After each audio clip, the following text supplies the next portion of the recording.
Ang batang nagmumulto sa lumang paaralan. Sa isang tahimik na baryo sa Pilipinas, may isang lumang paaralan na matagal nang hindi nagagamit. Ang paaralang ito ay may kasaysayan ng kababalaghan at kwento ng mga multo. Ngunit ang pinakakilalang kwento ay tungkol sa isang batang nagngangalang Nilo. Noong dekada 80, si Nilo ay isang masipag na estudyante na laging nangunguna sa klase. Ngunit dahil sa kanyang sipag, siya ay nainggitan ng kanyang mga kaklase. Madalas siyang tuksuhin at apihin. Isang araw, sa gitna ng isang malakas na ulan, naisipan ng kanyang mga kaklase na ilagay siya sa lumang bodega ng paaralan. Ang bodega ay matagal nang hindi ginagamit at maraming kwento ng kababalaghan ang umiikot dito.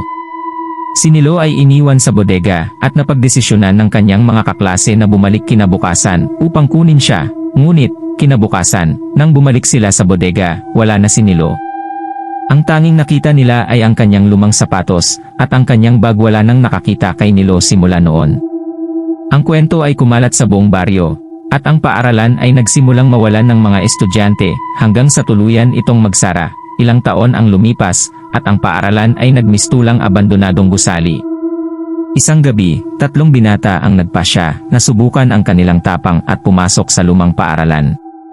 Nagdala sila ng mga flashlight at nag-ikot-ikot sa gusali.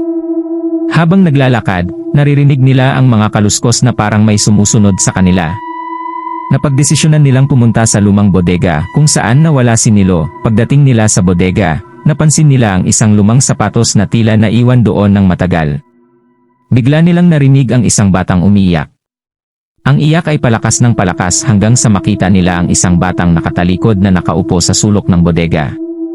Ang batang iyon ay tila basang-basa at nanginginig.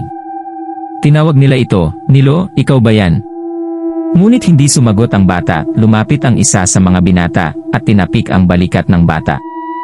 Sa isang iglap, biglang humarap ang bata at lumabas ang napakalamig na hangin. Ang mukha ng bata ay puno ng takot at sakit, at tila siya ay hindi makakawala sa kanyang pagkakakulong sa bodega. Napasigaw ang mga binata at mabilis na tumakbo palabas ng paaralan. Simula noon, kumalat ang kwento na ang kaluluwa ni Nilo ay nakakulong pa rin sa lumang paaralan.